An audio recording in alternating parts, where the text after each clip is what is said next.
I'm Scott Al Miller. It's the 31st of October, 2023. This is my vlog of daily life living in Leon, Nicaragua. Let's start by saying Happy Halloween, everybody. It is that time of the year, and as you can tell, it is a drizzly day. We're still here recording during the tropical depression, getting caught up on the show like crazy, which is making me extremely happy. Today, we're going to be talking about the incredible pressure that people feel when they're looking at moving to Nicaragua. We're going to talk a little bit about the dangers and why that is such a big deal, and why, even though you may have really good reasons to want to do that, you may need to be much more wary of it than you realize, and just how much it is a pervasive part of the culture of people who are looking to move to Nicaragua, the expats looking to become residents either part-time or full-time here in Nicaragua. But we're going to talk about all that right after the bump.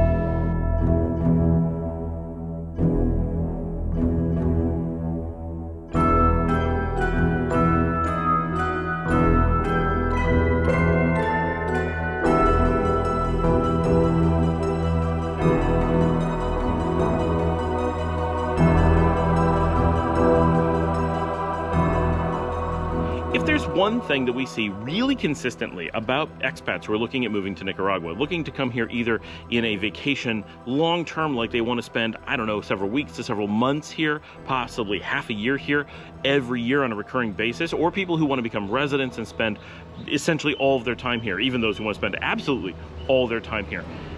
Really ubiquitously across all those people is a sense of urgency to purchase a property in an unbelievably fast and reckless manner. I'm never quite sure how to put my finger on what drives this behavior here in Nicaragua, and as far as I can tell, nowhere else in the world. I know of absolutely no group of people who has this reaction to moving to a new country or moving within their own country. So let's start with a little bit of how you would think about buying a second home. Let's say you live in New York and you want to have a Nebraska or Montana or an Alaskan second home. Someplace, maybe it's on a lake or in some just very rural location. You live in the city, you want to be able to get away and do something completely different. So you're looking to buying a second home. Of course, you would do a lot of things. You would go visit those locations heavily. You would never decide to move part-time to Alaska without visiting Alaska first, and probably several times, and really getting to know it. Once in a while, you'll find someone who has no free time, has done a ton of work, has always dreamed of spending time salmon fishing in Alaska, bear hunting in Alaska, whatever it is you do in Alaska when you're coming from somewhere else, and they know that that's where they want to be. Even then, you generally expect that they're going to rent or vacation, spend some time in hotels, go and get to know the difference between Anchorage and Juneau, the drive time between places, what the weather's like at different times of year. There's a lot of things to get to know about before moving to a new location.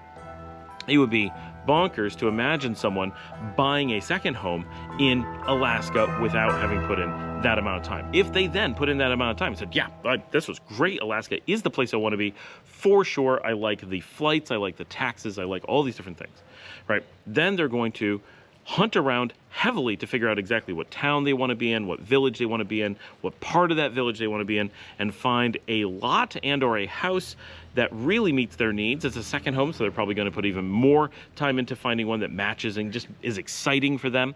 Maybe they're going to find nothing right away. They're going to rent for a while, but when they do find something, they're ready to buy, right? And they'll probably have a real estate agent in that case that's going to be helping them look and moving the process along and doing things when they're not around and so on and so forth. So that makes sense. Then, if they identify that house with or without an agent, then they're going to have a lawyer. That lawyer is going to make sure that the house is really for sale, that it actually gets inspected. Maybe you'll have your agent do the inspection or orchestrate that. The lawyer will make sure that all the paperwork is correct and in place, that the person selling it is truly the owner, that there's no lien on the property, that it's in a place that's legal to buy and sell properties, that taxes have been paid and are going to be paid in the future. There's all these steps you will take to ensure that the property is safe to sell. You will then have some financing go through to make sure you're able to do it. Maybe it's just cash that you have and you have to move it between banks or whatever, and you will then purchase the property, and your lawyer and your closing house and all this stuff will ensure that you have received the deed and made the payment, and all the transactions take place, and at the end of it you are certain you now own a house. That is the process you would do essentially anywhere. Amazingly, when people are looking at coming to Nicaragua, and as far as I can tell, uniquely to Nicaragua, we end up in a situation where people start to skip every single one of those steps. And this is really important to understand that all these steps are being skipped by almost everyone, because the fact that it's so common creates part of the problem. So even if you have a good reason to skip some of those steps, the fact that so many other people are doing that too means you're getting into a much more dangerous pool than you would normally be in. In that example of buying that house in Alaska, if you were to do all that, but you forgot to have the lawyer do their due diligence and check on the deed and stuff, well, there's a really, really good chance that it was not a scam and that the person was actually trying to sell you the property, because it is so likely that they would get caught, and the penalties are so big for trying to scam someone out of hundreds of thousands of dollars that it's not very likely that they're pulling a scam, and it's not very likely that you will forget the lawyer. However, if you're coming to Nicaragua, the chances that you're going to forget the lawyer are really high, and the chances that someone is therefore going to scam you because there's really no penalties about it is also very high. Therein lies the rub. That's the problem we run into. So what tends to happen when people are coming to Nicaragua? For whatever reason, people look at Nicaragua from abroad, and this makes sense. They fall in love with the idea of Nicaragua. It has beautiful coasts. It has low-cost everything. You can move here and live in paradise with weather that never changes, and this can be your retirement dream, and maybe you can buy it when you're in your 40s because it's so affordable, and for the rest of your life, you will have a place picked out. It is yours, uniquely yours. You will always be able to go there, and you'll be able to think of it as your other home, whether it's one you just visit from time to time or you actually live there full time. Great, and that makes a lot of sense. But what doesn't make sense is jumping the gun, because you would never do that in the United States, you would never do that in Mexico, you would never do it in Italy. Why would you jump the gun and try to buy in Nicaragua when you have not visited the country and decided if it's the right place for you? Well, you have not spent time in the village or town or city that you're looking to buy in. If you're willing to buy there, you must have a reason why that city is calling to you. And if you haven't put in the time to spend there and know if it's actually a city you like, how is that going to work? Imagine moving to Chicago and being like, I'm sure that sight unseen Chicago's the place I want to be, and then finding out that for a lot of the year there's this white stuff that falls from the sky and it's not a desert like you thought. That could be a problem. The same thing's going to happen here in Nicaragua. Don't worry, it's not going to snow. We don't have that anywhere. But things like that are going to happen. The sunset doesn't happen where you think it's going to. You forget that there's no seasons, or that the time of day is the same year round. All kinds of little things may throw you off and be like, this is a completely different experience than I was anticipating. And that's as a country as a whole. Every town is going to have the same kind of thing. So you need to put in the due diligence to figure out if the place is right for you. Once you've done that, right, once you've decided that a place makes sense, then you need to do actual due diligence on finding a house. Let's say you put in 2 years of research and you've spent a bunch of time in Nicaragua and you definitely know that Rivas is the town you want to live in. That's great. Good for you. That's awesome. You did your work. I bet it's going to work out for you. You're going to find a good deal. You're going to get a house you love. It's going to be fantastic. Great. Most people haven't done that amount of work in finding a house. Just putting in a little casual time in a city or village that they think they want to live in is more than most people are willing to put in. Yet people are willing to skip that really simple, cheap, easy step and jump straight to putting up a ton of money to purchase a property internationally, right? It's weird that the effort to check a place, which is basically like taking the most casual vacation you could possibly imagine, because Nicaragua is so safe and easy and just accessible to most people, especially North Americans, that it's hard to imagine very many vacation destinations being less difficult to deal with than Nicaragua. So if you're not willing to take a vacation, why are you then willing to take on what is actually a very difficult and convoluted process of purchasing property internationally? There's so much more to go wrong than purchasing nationally. If you're a Nicaraguan and buying a house in Nicaragua, the effort is about the same as if you're an American buying in America or a Canadian buying in Canada. But if you're an American buying in Canada, or a Canadian buying in Nicaragua, or an American buying in South Africa, there's a lot of really complicated things that you need to deal with, both because you don't know what you need to know about the local market, and there's this concept of international deals that creates a lot of ambiguity and risk, and you have money laundering concerns. Not that you're money laundering, but you have to be concerned about the situation where they have to report on and check on to make sure you're not money laundering that goes along with those transactions. So it's very complicated compared to a normal transaction. So this is not a little thing. That's something to do casually. You need to make sure you know what you're doing before you go down this path. Now, assuming you are going to go down that path, and that's great. I absolutely encourage you to do so. The property values here are fantastic. This is the time to do it, but it is never the time to jump the gun recklessly. That is never the advice by any reasonable person. No one who's looking out for you in any way whatsoever will ever let the words "you need to buy right away" come out of their mouth. They will never pressure you. They'll never tell you that a deal's going to go away. They're never going to tell you you're not going to find what you want in the future. Your opportunity is based on your willingness to wait. The moment you're impatient, you're the one who's going to lose. That is how the world works, especially in deals like this. So anybody who's giving you pressure that you need to actually purchase something, actually make a huge commitment, actually put yourself at amazing risk, run away now. And you're going to say, but this person is doing that, but I'm sure they're not. Stop. Don't make that excuse. Everyone makes that excuse. We depend on people making that excuse. That's how people run scams, is they know that people will have that emotional, well, not the people I know, they wouldn't do that. Yes, those are the people who are going to do that. Get away. Get to people, only people who are going to tell you, look, we'll help you get a house, whatever. We're going to take our time, right? A good real estate agent, the first thing they're going to do is stop you from rushing, not encourage you to rush, right? That is their job. If they're representing you, their job is to stop you from recklessly buying something that doesn't make sense for you. So ask, is that what your agent is doing? Good ones always do that, so it's not a problem. As long as you have a decent agent, you know they wouldn't pressure you. And if they pressured you, you know it's not an agent looking out for you. It's that easy, right? Okay. You don't need to have an agent here in Nicaragua, but let's just say you use one. That's okay too. I don't recommend it. There's lots of problems with that process. They are in a position of putting you in extreme risk. They're just a person in a position with access to a lot of knowledge about you, a lot of knowledge about the property, a lot of ability to represent you.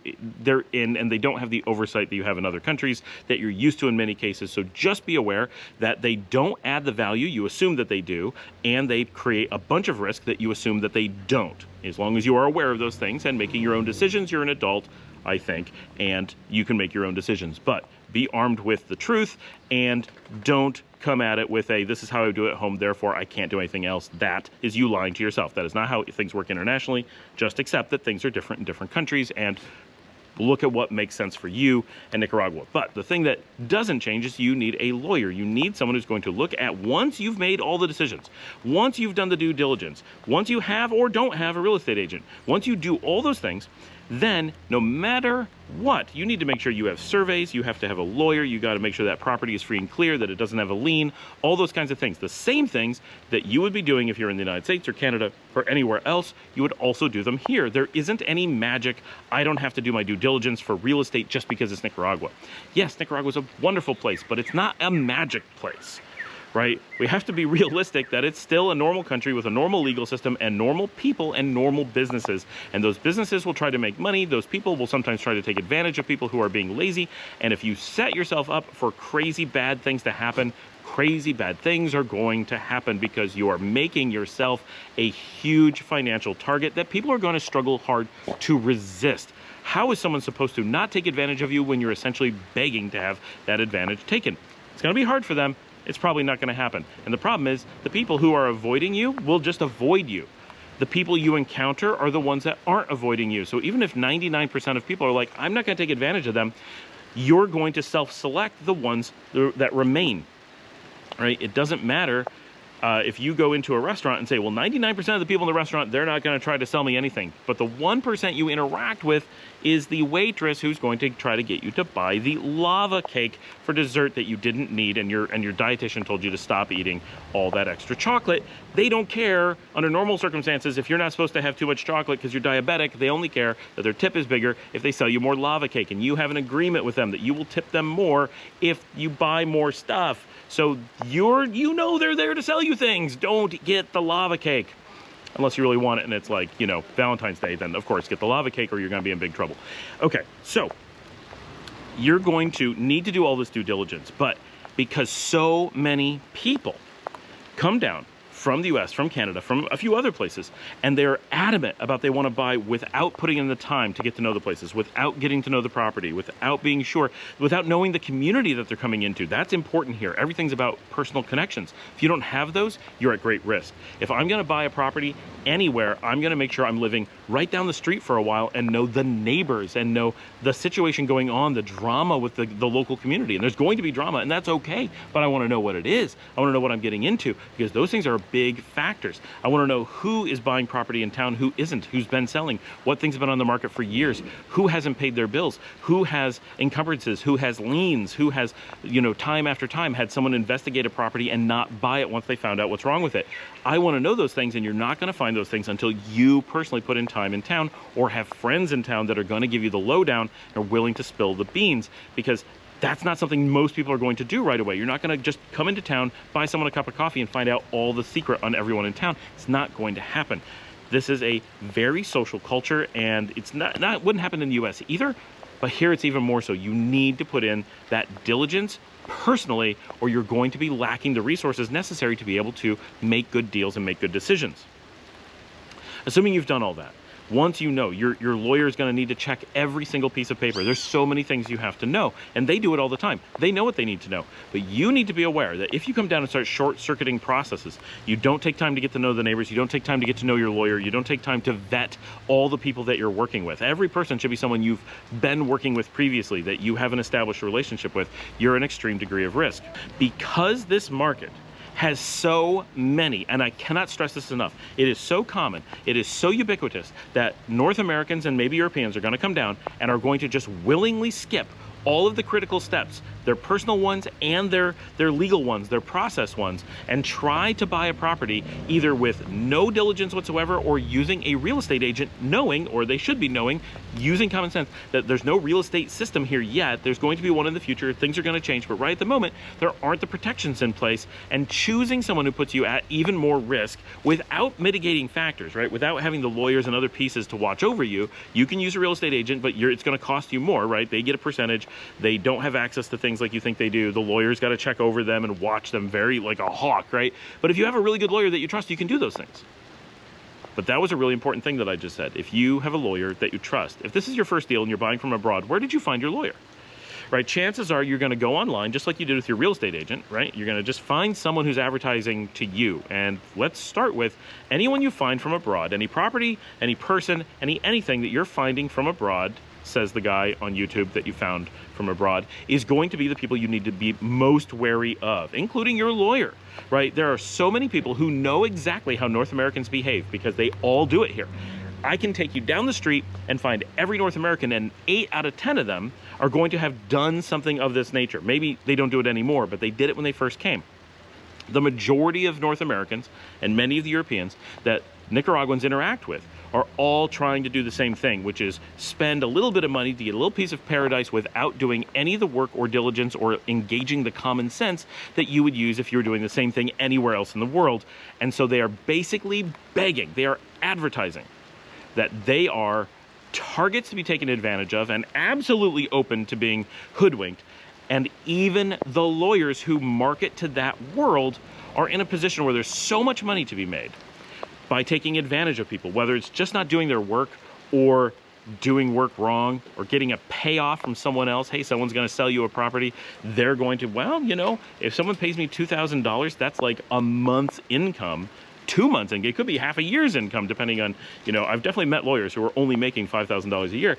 And if someone's going to give them a $2,000 bribe to look the other way on the encumbrances on a piece of property, they're often going to do it, especially when you have no relationship with them. You are not offering them $2,000 for doing nothing. You are going to pay them either way, and you're never going to have a way to come back at them. So the chances that they're going to bother doing a really good job when they don't really work for you and they expect they'll never see you again, because that's how it works here. So many North Americans come down, screw up what they're doing, and then run away. That's the norm. So why would they take a big chance on trying to represent you? And some really good, honest people will, but the people who are good and honest aren't going to be marketing to you because there's no money in that. All the money, all the money to make websites, all the money to get the social media presence, all the money to learn English, all the money for that stuff comes from the scams.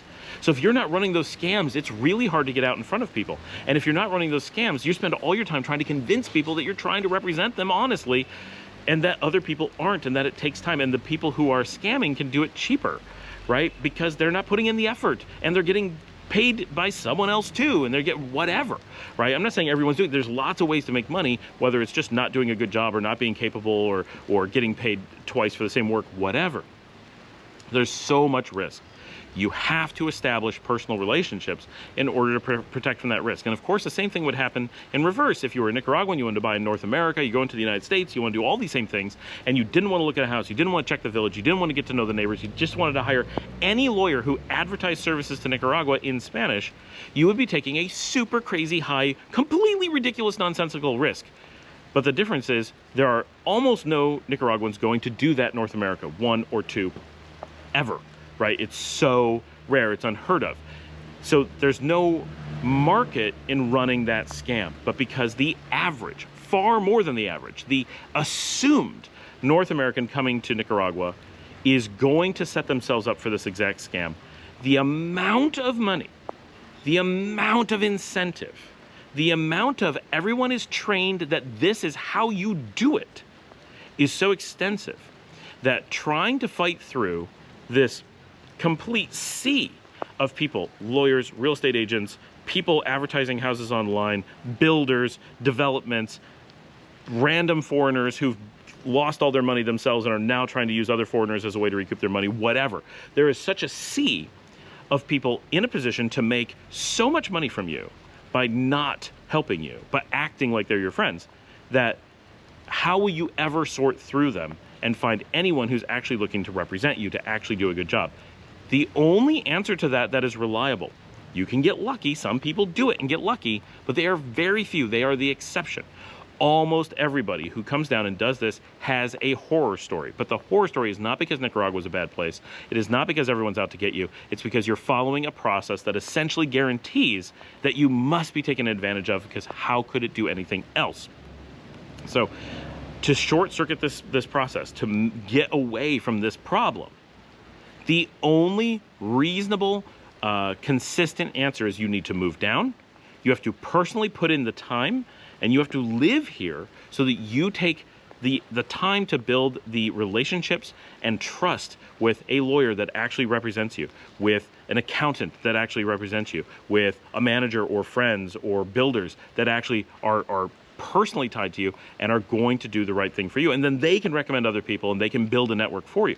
But if you don't have those relationships, you are going to get screwed almost always. And the more you say, I think I'm the exception to that, the more you guarantee you are not, right? The people who are not the exception always say that they're sure it's not the lawyer they're working with. They're sure it's not the real estate agent they're working with. They're sure it's not the builder they're talking to. They're sure it's not the property they're looking at buying.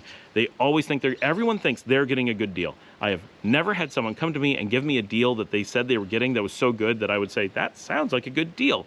Sometimes it's like, that's not so bad. Sometimes it's like, what are you thinking? How could you be so far off? Like, just from the things we show on this channel, you know there's a degree to which you can only be off by so much. People get some wacky numbers out there. If you're like, well, I'm buying a house for $80,000 and it should have been $40,000, I get it. Like, that's 100% off. Like, that's crazy, but at least it's only one order of magnitude. But we often see ones that are 2 or 3 orders of magnitude. Like, we'll see houses that should sell in the hundreds going for the millions. But of course they never sell because there's no buyer with that amount of money willing to make such a crazy mistake. But that's what they're hoping for, because what little bit does sell tends to go in such crazy ways. The other thing that you have to understand, that's partially why all this happens, is because if you were thinking about this in the United States, for example, in my example, you live in New York, you're buying in Alaska, you have this protection of the US law covers everything, and there's things you understand, so you naturally bring a lot of understanding to the situation. But more importantly, no matter what happens, it's illegal to run these scams, and it's illegal here in Nicaragua too. But the difference is, in the United States, all of that's within one country. When we're talking about a foreigner, an expat, like an American or Canadian or a German or a Spaniard who wants to buy in Nicaragua and they're buying from abroad, you're not talking about a single country, single legal jurisdiction situation. You're dealing with something that may be taking place in between jurisdictions, where part of the problem happens in Nicaragua. Well, the people in Nicaragua lied to us or didn't do the job we paid them to do. Well, were you here in Nicaragua? Are you a resident? Do you have the paperwork to be able to take them to court? Well, no, I just found them online from the United States and I sent them some money. No. Did you do that legally? Was there a contract that covered the distance in between? What jurisdiction would that be in? Where did you execute it? How are you going to hold them accountable? If the United States finds them liable, what are you going to do? right? They're not going to extradite them over a real estate deal that you claim isn't what you were supposed to get. That's never going to happen. And are you going to move down to Nicaragua and try to go after them in a Nicaraguan court when you weren't in Nicaragua and didn't use Nicaraguan resources properly to do it in the first place? That's possible, but not likely to go well. And there's a really good chance that they're going to write any contracts to indemnify themselves. Maybe not, but almost certainly, because they're in the position to do that. They're the ones thinking about and having probably a track record of how to do all these things internationally. In some cases, people don't even have any contracts at all. They're like, this is Nicaragua. It's a backwater. He's giving some money. They give you a property. There's no lawyers. There's no contracts. There's no courts. Of course there is. It's more formal than the U.S., right? We have all that stuff, and you need to follow those processes. But when you start skipping them, you're the one who's at risk, right? You're the one who's going to have nothing to show at the end of the day and no resources. And if you try to go to a Nicaraguan court, they're going to laugh at you. Why didn't you do what you're supposed to do? Oh, I didn't know. That's no one's problem but yours, right? You had the option of going out and finding people. Instead, you did things from abroad. You rushed. That would go badly for anyone, so that it went badly for you is just assumed. How could we think you weren't intending for it to go badly? Because that's how it was designed, right? Understanding that the international nature of this makes it so much riskier. The chances that you can do anything, that you have any recourse against any person in this process approaches zero.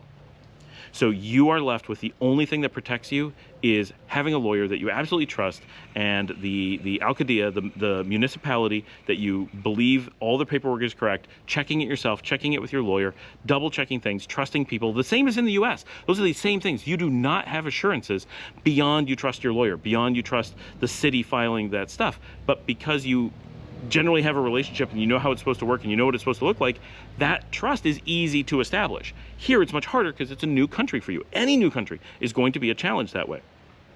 But because so many people try to not bother doing these things, it is unique to Nicaragua that an entire industry or multiple industries of taking advantage of people setting themselves up to be taken advantage of in this way has cropped up. It is a combination of how many people try to do it and how lucrative it is, because there's a lack of jobs and there's a lack of income. And so that poverty means that little real estate scams here can generate an amount of money that is essentially irresistible.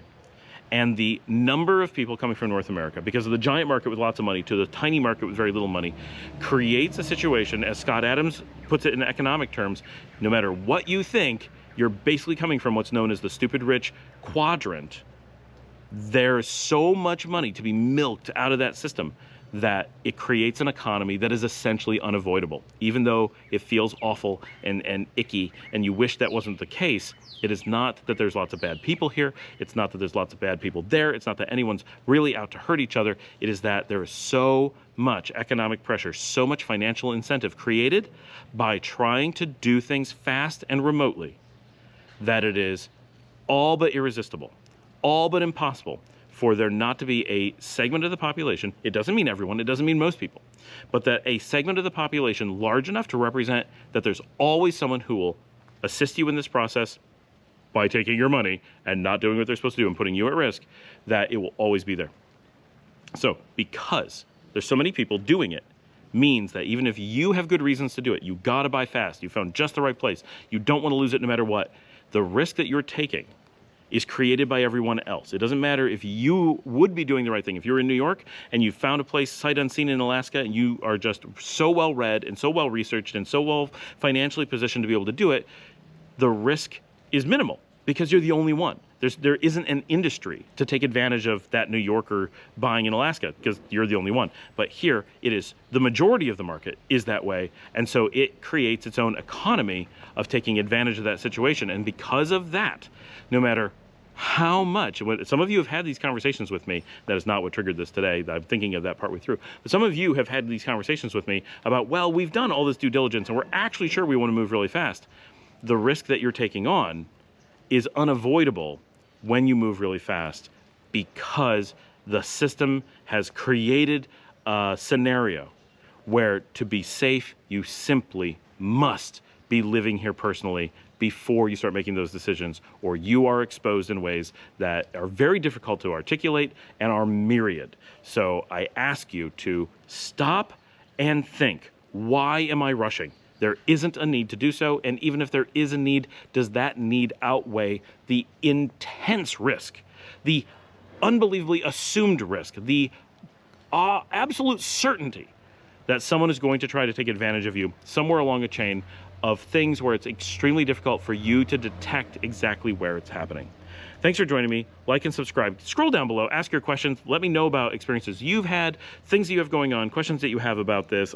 This is a really important topic, and we do talk about it a lot, but it's impossible for me to get enough warning out there about it, because this is the experience of people coming to Nicaragua, and it cripples the economy here, because so many people are disenchanted, so many people are upset because of things that they've created, but they aren't spending time thinking about it. They get excited about paradise and stop engaging their brain and just like, yes, paradise, what's it gonna cost to get there? Let's make it happen now. I don't wanna wait. Who would want to wait, right?